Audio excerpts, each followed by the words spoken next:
आज हम सहसंयोजक बंध के अंतर्गत ही इनके दिशात्मक जो गुण हैं उनके बारे में जानकारी प्राप्त करेंगे। यानी कि सहसंयोजक बंध के दिशात्मक लक्षण, directional character of covalent bond.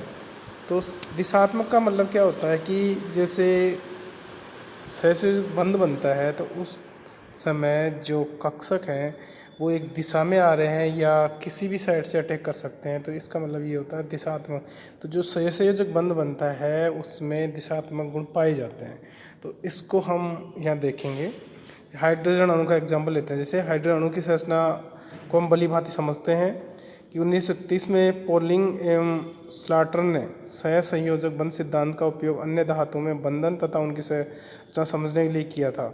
दो परमाणु की नाभिकों को जोड़ने वाली रेखा बंध की दिशा को बतलाती है, अतः परमाणु के बंध निर्माण की दिशा का ज्ञान होने पर आणविक संरचना बताई जा सकती है।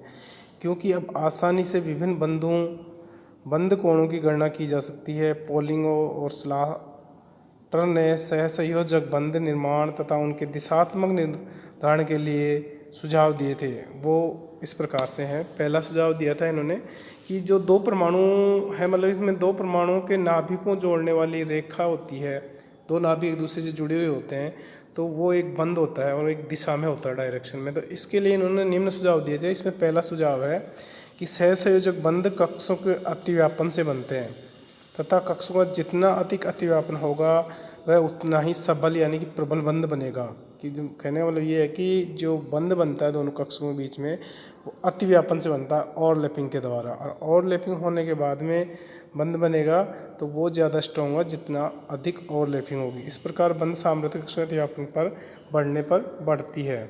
दूसरा था प्रबलतम बंध बनाने के लिए कक्षक ऐसी दिशा से एक दूसरे की ओर बढ़ते हैं जिससे उनके बीच अतिव्यापन अधिकतम हो। यह है दिशा कक्षक के इलेक्ट्रॉन घनत्व की दिशा होती है।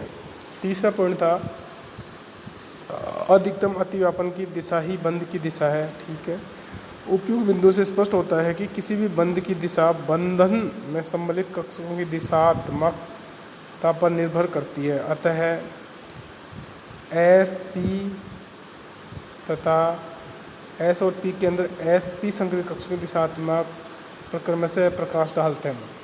इनके जो डायरेक्शन है ना, एस कक्षक, पी कक्षक या एस पी संक्रिय कक्षक, तो इनको हम देखते हैं नीचे।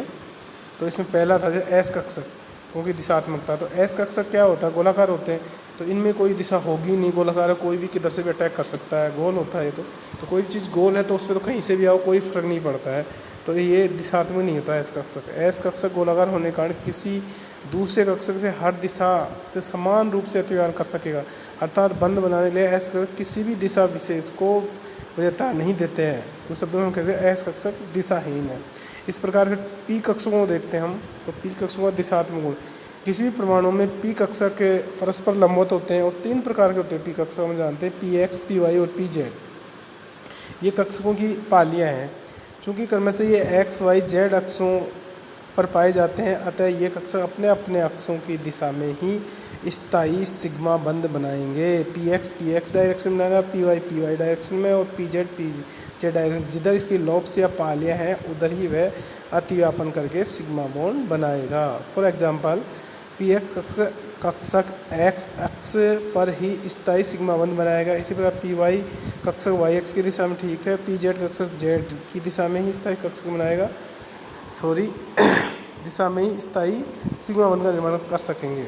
इस प्रकार फिर एस पी संकर कक्षों की दिशात्मकता को हम जानते हैं। तो देखते हैं कि एस पी संकर कक्षक परस्पर विपरीत दिशा में, एस पी टू संकर कक्षक एक समत्रिबाहु त्रिभुज के कोनों की ओर तथा एस पी थ्री संकर कक्षक एक चतुष्फलकीय के कोनों की ओर होते, अतः बंध बनाने के लिए ये संकर कक्षक अनुरूपी कोरस्पॉन्डिंग दिशा में ही वरीयता देती हैं। जैसे एस पी होता है सीधा लाइनर होता है, तो उसी दिशा में वो अतिव्यापन करें। एस पी टू जो होता है ट्राई होता है, तो ट्राई में ही जो लॉब्स बनती है वहाँ बनेगा। एस पी थ्री चतुष्फलकीय में होता है।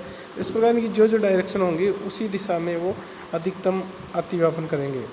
तो इन जानकारी के आधार पर विभिन्न प्रकार के अतिव्यापन से बनने बंधों की दिशा आसानी से अनुमान लगाया जा सकता है। जैसे एस ऐसे अतिव्यापन में बंध, तो एस ऐसे अतिव्यापन अपन नीचे देख रहे हैं, ये किसी प्रकार का डायरेक्शन नहीं है, नॉन डायरेक्शनल होता है। चूँकि एस कक्षक दिशाहीन होते हैं, अतः दो एस कक्षकों के अतिव्यापन से निर्मित बंध की दिशा के विषय में भी निश्चित रूप से कुछ नहीं कहा जा सकता है। जैसे हाइड्रोजन 1s कक्षक का अतिव्यापन है, लिथियम बाई 2 होता है 2s अतिव्यापन है, क्योंकि लिथियम होता है 1s2 2s1, तो 1s का ओवरलैपिंग होता है। इसलिए इनमें ये बताना कठिन है कि एस एस में ओवरलैपिंग किस दिशा में हो रहा है। किसी भी डायरेक्शन में एक्स वाई जेड किसी भी डायरेक्शन में हो सकता है। फिर है एस कक्षकों के दिशाहीन होने से अतिव्यापन काफ़ी कम होता है, अतः एस एस अतिव्यापन से बना बंध तुलनात्मक से कमज़ोर होते हैं। फिर हम यह देख रहे हैं डायग्राम में एस कक्षक और पी कक्षकों के अतिव्यापन तथा बंध। फिर यह देख रहे हैं यहाँ पर एस और पी एक्स, दूसरा देख रहे हैं पी एक्स। तो एस और पी एक्स तो एक्स एक्सिस में बनेगा, क्योंकि पी जो एक्स है इसकी लोब्स पी एक्स एक्सिस में है, एस तो किधर से भी कर सकता है। इसकी जब पी एक्स की पी वाई होता तो वाई एक्सिस होती, जेड होता जेड एक्सिस होती। इसी के समान पी एक्स है तो एक्स एक्सिस में होगा। तो यह एस पी अतिव्यापन और बंध देखते हैं हम। यदि एस कक्षक दिशाहीन होते हैं तो पी कक्षक दिशामुखी होने के कारण अपनी दिशा में ही बंध बनाने का प्रयत्न करेंगे। जैसे पी एक्स और एस कक्षक एक्स की दिशा में, पी वाई और एस कक्षक वाई की दिशा में, पी जेड और एस कक्षक जेड की दिशा में, जैसे हम बता ही चुके हैं पहले, स्थायी सिग्मा बंध बनाएंगे। तो इसमें पी जो कक्षक है वो किस डायरेक्शन में किस एक्सिस का है या कौन सा है उस पर डिपेंड करेगा। जब एस अतिव्यापन करेगा तो उसकी डायरेक्शन में ही उसमें अतिव्यापन होगा। पी कक्षक की अपेक्षा अधिक दिशात्मक होने के कारण पी एस अतिव्यापन से बना बंध एस अतिव्यापन से बने बंध की दिशा की अपेक्षा अधिक मजबूत होता है। उदाहरण के लिए HCl के निर्माण में Cl का 3pz कक्षक और हाइड्रोजन का 1s कक्षक अतिव्यापन करके बंध बनाते हैं और जेड एक्सिस से और दिशामुखी होते हैं। ठीक है, PP अतिव्यापन और बंध की दिशा देखते हैं। तो PP अतिव्यापन से बने सिग्मा बंधों की दिशा वही होगी जो P दिशा में होगी। तो इस PP के अंदर क्या है, P में PX PY और PZ कक्षक होते हैं। तो जब सिग्मा बॉन्ड बनाएंगे तो PX से, PY से, PZ से ही ओवरलैपिंग करेगा। PX PY से नहीं करेगा, PY PZ से नहीं करेगा, या PX PY या PZ से नहीं करेगा, PY PY से करेगा, PX PZ से नहीं करेगा, फिर PZ से करेगा, PZ PX या PY से नहीं करेगा। तो इस प्रकार जो ओवरलैपिंग होगी वो समान एक्सिस की दिशा में होगी। इस कारण से इनमें उसी दिशा में अतिव्यापन होगा कक्षकों का। तो यहाँ हम देख रहे हैं भ्रम की, जैसे अमोनिया है और वाटर है इसके अंदर। तो अमोनिया और वाटर का एग्जांपल यहाँ ले रहे हैं। तो ये डायरेक्शन देखो एक्स वाई और जेड, इसमें इसकी लोब्स हैं पी की, जो नाइट्रोजन जो कक्षक है, नाइट्रोजन के बाद संकृत कक्षक होते हैं sp3 आयोडीशन पाया जाता है। तो तीनों जो sp3 संकृत कक्षक है, हाइड्रोजन का एस कक्षक है, इनके बीच में ओवरलैपिंग होता है, एक लोन पेयर इलेक्ट्रॉन होता है। इसी प्रकार जल में होते हैं 2 लोन पेयर हो गए, 2 इसके पास में लोब्स होते हैं जो हाइड्रोजन की दिशा में होते हैं। तो इस प्रकार इनका वो बनता है, इस प्रकार का कंपाउंड बनता है। Thank you.